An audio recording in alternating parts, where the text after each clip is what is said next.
These actors landed roles that would make them millions, but were quietly removed before the cameras had even finished rolling, and none happened faster than Kevin Spacey. Over the years, he'd managed to build up a plethora of box office successes, which could have been because of his strong work ethic. You always have to be ready, always be alive, and always be willing to move in a new direction. But 18 years after receiving a star on the Hollywood Walk of Fame, he'd star in one of his most iconic roles in the film Baby Driver, playing a tough guy who uses manipulative strategies and physical assault to get his way. But he may have been too perfect for this role, as behind the scenes the same year, Anthony Rapp alleges Kevin Spacey made a sexual advance on him when he was just 14. Despite this, Spacey used his response statement to come out as a gay man, attempting to deflect some of the criticism, but instead Anthony Rapp would file a civil lawsuit against him, but by 2022 Spacey was found not liable, leaving Anthony Rapp to pay over $39,000 to Spacey to cover his legal bills,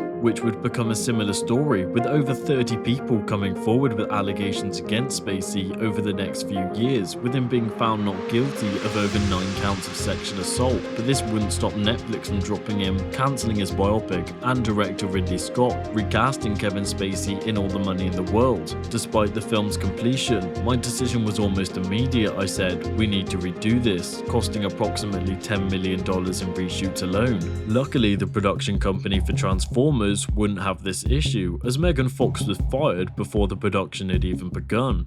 After appearing in the first Transformers film, Megan Fox became a sensation, as well as a worldwide sex symbol, being featured in more magazines than I can count. Therefore, it's no surprise she was cast once again for the sequel in 2009, but 2 years later, problems would emerge for the third iteration of the franchise, as during a Wonderland interview, Megan Fox describes the Transformers director Michael Bay as though he's like Napoleon and he wants to create this insane, infamous madman reputation. He wants to be like Hitler on his sets, and he is, which reportedly led Steven Spielberg to say, fire her right now, along with 3 crew members coming out with an anonymous 1,400-word letter calling Megan dumb as a rock, and Megan really is a thankless, classless, graceless, and shall we say, unfriendly.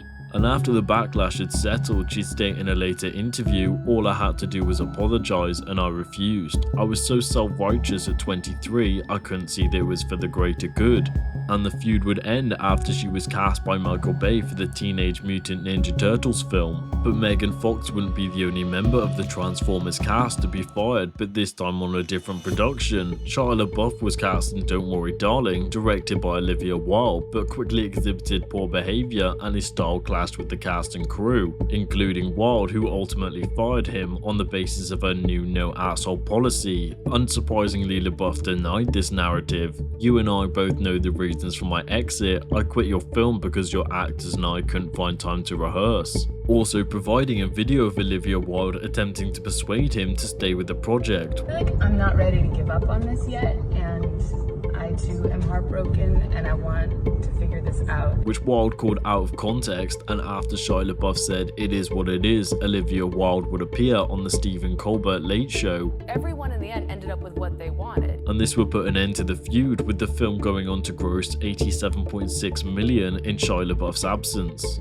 But this was nothing compared to the missed opportunity that Edward Norton experienced, as he was let go before the first Avengers film. During the production of The Incredible Hulk, Norton, known for his meticulous approach to roles, reportedly wanted greater creative control over the film's direction. He was heavily involved in rewriting parts of the script and advocated for a deeper exploration of Bruce Banner's psyche, pitching Hulk as a dark 2-part story like The Dark Knight, which had been released the same year. But Norton continued to revise the script well into production with daily rewrites. He also clashed with producers over their desired 135-minute cut, with Marvel Studios prevailing, with the theatrical release clocking in at 112 minutes. With director Louis Lettner acknowledging the tension on the set after the film's release whilst defending Norton's direction for the film. It just got tense at the end, and I think at the end very much it was tense about the tone and the level of humour, but I think he was very right in defending the seriousness of the movie. But by 2010, the president of Marvel Studios would release a statement confirming Norton's departure. Our decision is definitely not one based on monetary factors, but instead rooted in the need for an actor who embodies the creativity and collaborative spirit of our other talented cast members. But despite Norton's agent firing back immediately, Norton would state that He had a great time doing it and got on great with Kevin Feige, officially ending his chapter as the Incredible Hulk. But out of everyone named so far, no one was more of a mess than Lindsay Lohan. At the age of 12, she started her breakthrough role in The Parent Trap and continued to star in over 15 productions before her 25th birthday, although she had almost as many mugshots. Despite this, she was still set to feature in the 2010 The Other Side, but production hadn't even begun before she was let go because the budget on the film had been increased from 15 to 20 million, and when the producers were going out for that kind of money, they were finding financiers and distributors asking, is she really going to draw people to a theatre? Is the money going to be covered? And so the director David Michaels, the director of the indie comedy The Other Side, fired Lohan, saying she was not bankable. But after the grey sky and looming clouds had passed, Lindsay Lohan would go on to clear her addictions and in 2022 make her return to acting.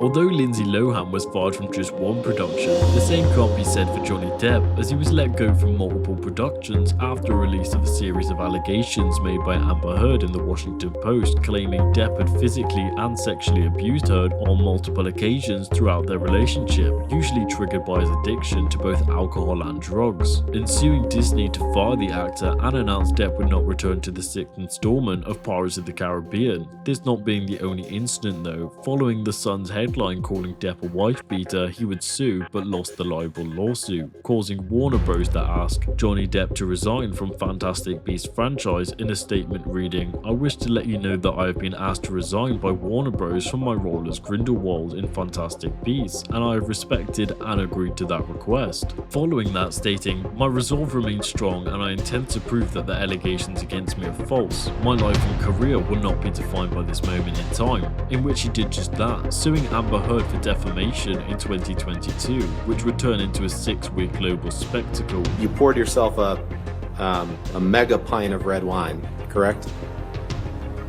A mega pint. Ending with Depp receiving a $10.35 million payout from Heard. Moreover, during the trial, Depp was asked, if Disney came to you with $300 million and 1,000,000 alpacas, nothing on this earth would get you to go back and work with Disney on a Pirates of the Caribbean film, correct? Of which he answered, That is true, Mr. Rottenborn. officially ending his partnership with the company. And Terrence Howard would also never work with a certain company again as well, as after the 2008 Iron Man, which he was paid $4 million for, Marvel would cut his pay between 50 and 80% for a second film, despite his previously agreed 3-picture deal made with Marvel. Furthermore, the pay cut would lead to a feud between Robert Downey Jr. and Terrence Howard. It turns out that the person that helped me become Iron Man, when it was time to re-up for the second one, took the money that was supposed to go to me and pushed me out. And when asked if he would ever work with Marvel again, he'd have this to say, "Am I going to come back and be War Machine? I think they could have a huge franchise off of it, but ending his role for good.